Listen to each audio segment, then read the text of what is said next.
Assalamualaikum warahmatullahi wabarakatuh. Alhamdulillahilladzi khalaqal insana fi ahsani taqwim walladzi hadana bitariqihil qawim wa faqqahana fi dinihil mustaqim. Thumma salatu ala sayyidina Muhammadin wa ala alihi wa sahbihi wa ulil fadlil jasim. Amma ba'd. Dewan Hakim yang arif dan bijaksana, hadirin sebangsa dan setanah air yang kami banggakan. Media sosial layaknya pisau bermata dua, membawa dampak positif dan negatif. Media sosial sebagai sarana berkomunikasi, membantu membangun relasi untuk saling terkoneksi, bahkan membuka pintu rezeki untuk menghasilkan pundi-pundi. Namun hadirin, tidak bisa kita pungkiri, media sosial juga dapat membahayakan diri, instansi dan institusi. Akhir-akhir ini, media sosial sering disalahgunakan untuk menjalankan propaganda adu domba, memperluas jaringan teroris dan narkoba, Penipuan, prostitusi online, dan perdagangan manusia, bahkan sarana perpecahan sara. Pantas kalau Albert Einstein pernah berkata, "It has become apology of us that our technology has exceeded our humanity." Sudah semakin jelas terlihat bahwa teknologi kita telah melampaui batas kemanusiaan. Untuk itu, etika berkomunikasi di media sosial adalah judul Syarhil Quran yang akan kami sampaikan dengan rujukan Al-Quran surah Al-Ahzab ayat 70 dan 71. A'udzu billahi minasyaitonir rajim. Bismillahirrahmanirrahim.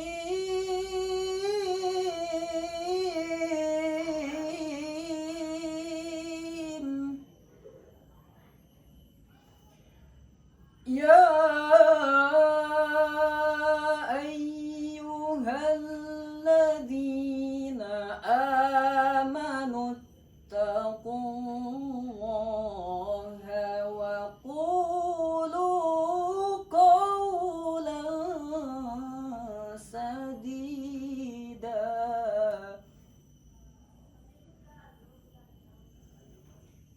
Yuslih lakum a'malakum wa yaghfir lakum dhunubakum.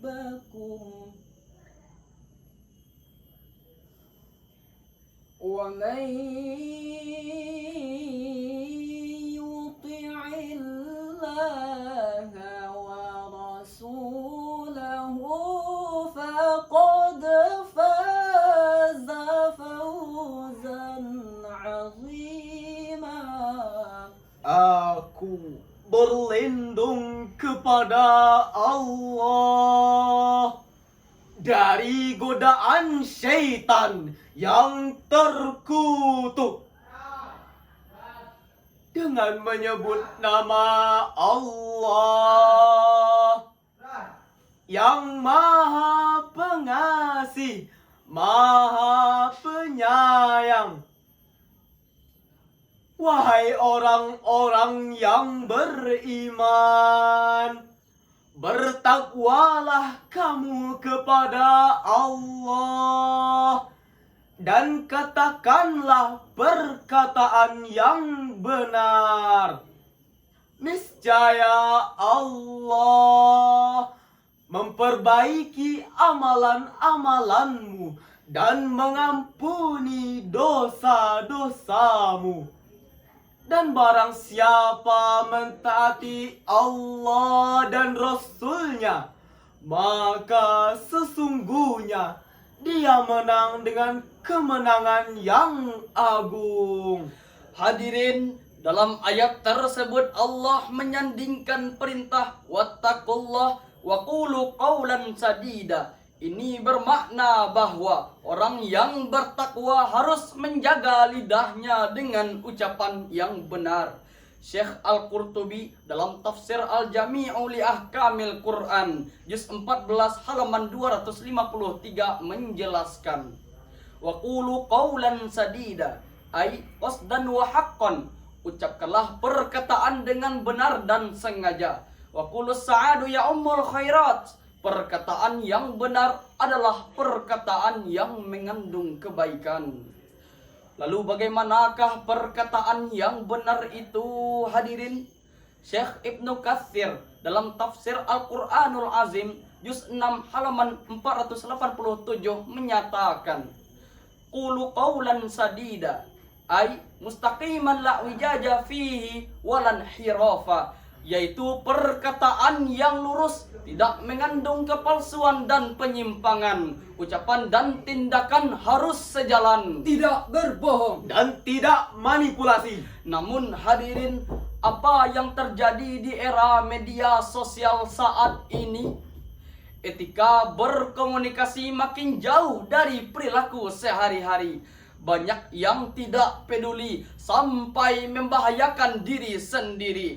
Munculnya update status berlebihan, Selfie. Upload foto pribadi dengan segala macam ekspresi tanpa proteksi privasi. Hadirin, media sosial juga mulai berubah fungsi. Tidak hanya sebagai alat berkomunikasi, tetapi juga menjadi tempat meluapkan emosi. Cyberbullying Cyberhead. dan cyber hoax. Hoax tampil layaknya fakta, dikemas sedemikian rupa agar pembaca percaya dan terpedaya, lalu disebarkan ke jagat raya, sehingga menebarlah kebohongan. Muncullah ketakutan. Bahkan hancurlah kehormatan si korban. Pantaslah kalau Profesor Dr. Komarudin Hidayat, mantan Rektor UIN Jakarta, sebagai Duta Anti Hoax Indonesia menyatakan, berita hoax sangat mengerikan. Ia membuat kegelisahan, menebarkan rasa benci dan ketakutan, bahkan bisa membunuh karakter karena berisi manipulasi dan kecurangan. Hadirin, betapa banyak saudara kita yang jadi korban penipuan, tergiur investasi bisnis bodong hingga rugi sampai miliaran. Terlibat sindikat barang haram hingga jadi buronan kepolisian. Terpikat bujuk rayu pemilik akun palsu hingga jadi korban penculikan. Na'udzubillah. Hadirin, bukankah hoaks hanya akan membawa perkara berujung penjara? Bukankah hoaks hanya akan merusak hubungan antar umat beragama? Dan bukankah hoaks hanya akan menghancurkan persatuan dan kesatuan kita? Tentu kita tidak ingin hal ini menimpa tanah air kita tercinta. Setuju, hadirin? Oleh karena itu, mari kita berhati-hati menggunakan media sosial. Baca dan pahami Undang-Undang ITE nomor 19 tahun 2019. Jangan menebar berita yang belum jelas sumbernya, karena akan menjadi bencana. Jangan menyinggung isu SARA agar amarah tak membara. Jangan menyebar link pornografi dan porno aksi, karena itu racun generasi. Mulai saat ini, tahan jempolmu. Think before you click. Saring sebelum sharing. Jadilah penyampai kebenaran. Qulu qawlan sadida. Setuju, hadirin? Yuslih lakum a'malakum, ay yuwafiquhum lil a'malis salihah. Allah akan memberi taufik untuk selalu berbuat kebaikan. Faqad faza fawzan azima. Allah ampunkan dosa-dosanya, lalu dimasukkan ke dalam syurga. Inilah kemenangan yang agung bagi orang yang bertakwa dan menjaga lisannya. Demikian dijelaskan Abu Muhammad Husain Al-Baghawi dalam Ma'allimut Tanzil fi Tafsir Al-Quran halaman 688 juz 3. Lalu hadirin, bagaimana tuntutan Al-Quran agar kita terhindar dari berita hoaks? Sebagai jawabannya, mari kita simak firman Allah dalam surah Al-Hujurat ayat 6. Ya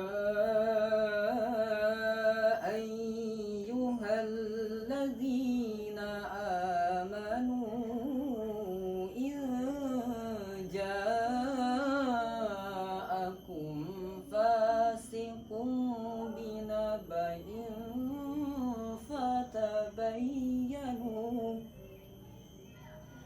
فتبينوا أن تصيبوا قوما بجهالة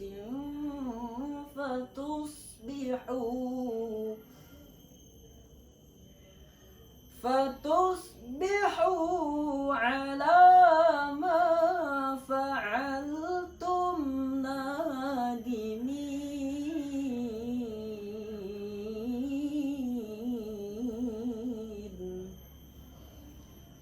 فتصبحوا على ما فعلتم نادمين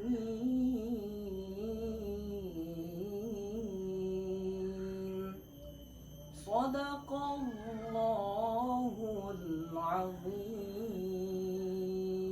Wahai orang-orang yang beriman, jika datang kepadamu orang fasik membawa suatu berita, maka periksalah dengan teliti agar kamu tidak menimpakan suatu bencana kepada suatu kaum tanpa mengetahui keadaannya, yang membuat kamu menyesal atas perbuatanmu itu. Maha benar Allah dengan segala firman-Nya. Syekh Al-Qurtubi dalam tafsir Al-Jami'u li Ahkamil Quran jilid 12 halaman 312 memaknai kata fasik dengan al-kadzab, pendusta. Selanjutnya kalimat binaba menurut Quraisy Shihab dalam tafsir Al-Misbah halaman 588 bermakna berita penting. Lalu kalimat fatabayyanu menurut Syekh Aid Al-Qarni dalam tafsir Muyassar halaman 153, fatafabbatu min sihhatil khair, buktikanlah kebenaran berita itu, carilah kejelasan, jangan mempercayainya sebelum mengetahui kebenarannya. Hadirin, sebagai kesimpulan, pertama, etika berkomunikasi telah diatur dalam Undang-Undang ITE. Namun belum sepenuhnya rakyat Indonesia memahami dan menjalankannya. Kedua, tugas kita semua, seluruh rakyat Indonesia, mari saling menjaga, saling mengingatkan sesama. Tunjukkan etika jika eksis di media. Setuju hadirin? Ketiga, waspadalah terhadap berita hoaks apapun tampilannya. Jangan mau dipecah belah karena kita cinta Indonesia, Cinta Pancasila, dan cinta tanah air kita. Demikian syarahan kami. Sampai jumpa. Assalamualaikum warahmatullahi wabarakatuh.